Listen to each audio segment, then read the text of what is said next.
Hey everybody, it's Jason. And do you hear those birds? Those birds are having a good time. I'm just gonna get right into it. The first topic that is really prevalent right now, and a question I've been asking myself a lot lately, is what is love? And I don't mean the Hathaway song from the 90s, you know, the "What is love? Lady, don't hurt me no more." Not that. In all seriousness, I think it's important for us as individuals to define what love means to us, because I think we've been conditioned to perceive love in a certain way in our society. And I think it stems from, first of all, the language. We have one word, and a word is just a symbolic guidepost. A word, love, does not accurately convey the breadth, the depth, the expansiveness, the deep well of emotion that feeling brings up in us, right? It's just a word. And in other languages, they have multiple words to describe different kinds of love. You have agape, which is this universal brotherly love. You have eros, which is the romantic sexual union partnership kind of love. You have love from parent to a child. You have all different kinds of love. You could say, I really love my car. And here in the standard American English language, we have one word to try and encapsulate all of those things. It's simply a preposterous proposition to try and rely on one word to, again, describe the expansiveness of all that.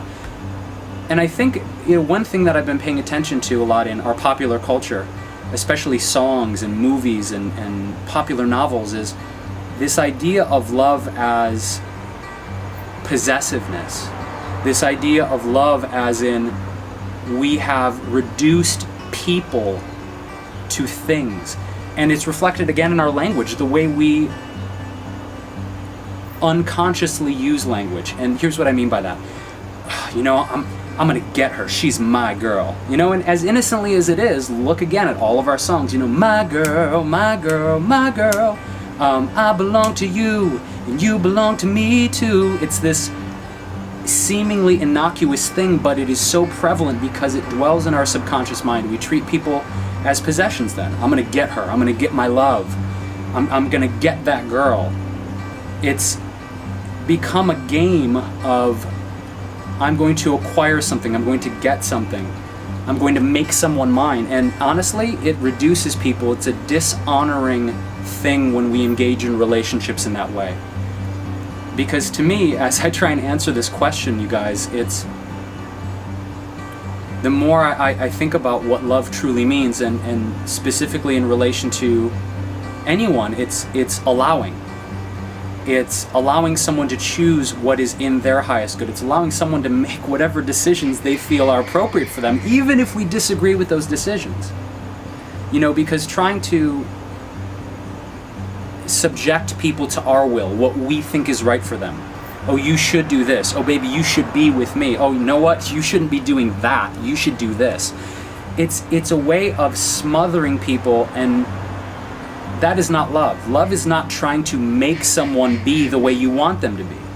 Love is not trying to elicit a certain reaction. It's not trying to get approval, attention, and some kind of notoriety. That's not love. That's us trying to get something for ourselves that we should never look to another. Approval and self-approval and self-love, we need to start there first. Another point that I really want to get into with all this is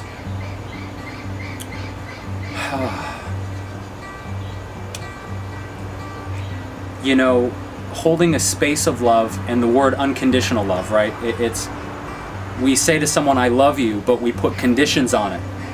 And I'm not to say that we don't make agreements with people, right? We don't make commitments, because I firmly believe that commitments, really saying, this is what I want, being super clear about it, this is who I want, I'm committed to you, I see a future together, I see something that we can move forward with and truly grow a life together. Commitment and attention and alignment is certainly a part of it. What I'm talking about is conditions, like, you need to act a certain way. I'm putting a condition on it. And if you don't act that way, I don't love you anymore.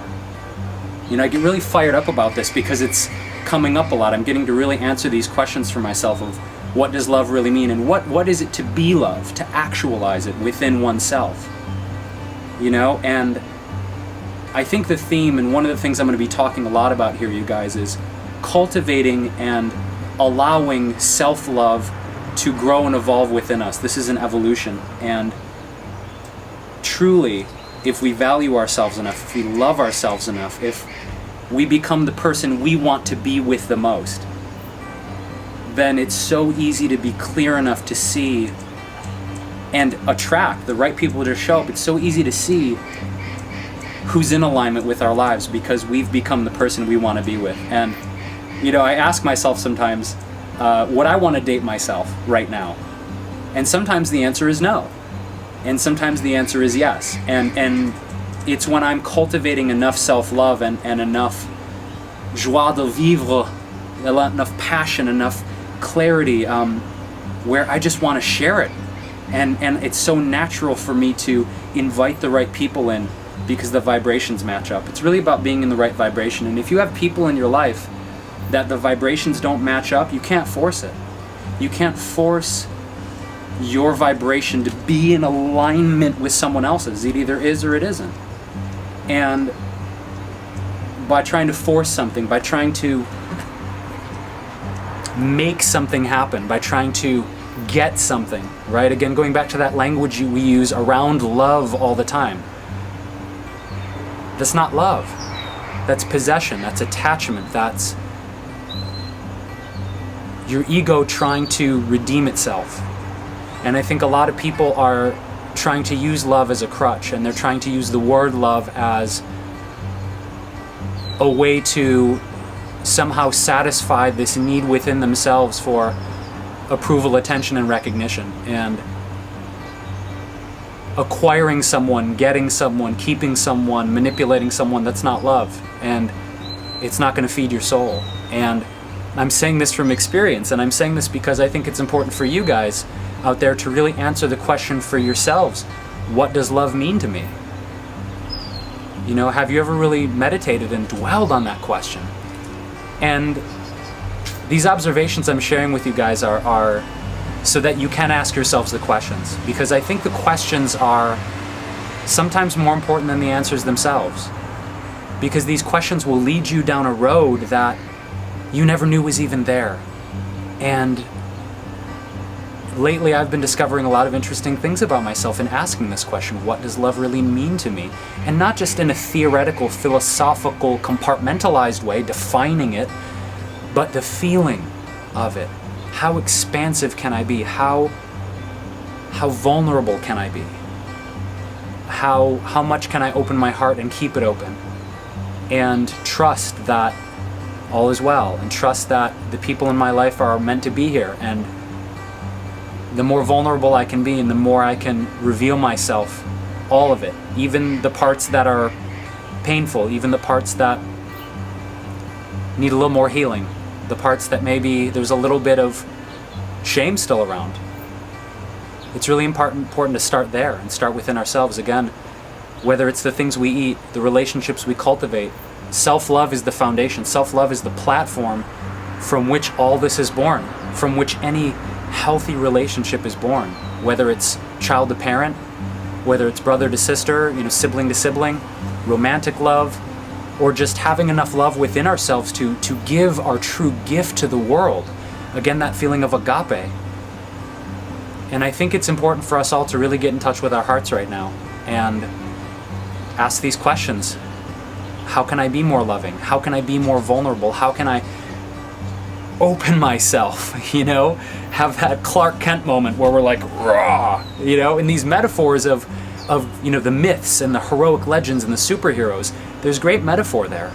I think only when we truly reveal our real selves can those deeper powers be unlocked. And those times of challenge, those times when we feel like our hearts are broken, we're feeling torn open, we feel like we can't continue, our world is going to end. In those moments we find those deeper powers. We find truly what we are made of. and learn to love ourselves again. Yeah.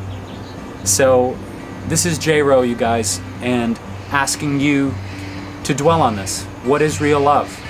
What is it to be truly vulnerable? What is it to be so radically loving, so radically accepting, so radically passionately in love with yourself and being that person that you want to be with the most, that you increase your capacity to love beyond what you even thought was possible. So here it is, the first video in the raw and uncut J-Wro YouTube channel. There's a lot more to come, because there's a lot of these topics of love and consciousness, creativity, following our hearts, and revealing things about myself that perhaps you guys have never seen this side before. So thank you so much for tuning in. I would love to hear comments below on your experience of what true love is, what real love, what self-love is, what it means to be vulnerable and expansive. I'd love to hear from you. So leave me a comment below. Let me know what you think about this topic. And yeah, I'm just going to sit here and sweat it out, you guys, here on a very hot day in LA. I love you guys. Thank you so much, and I will see you very, very soon.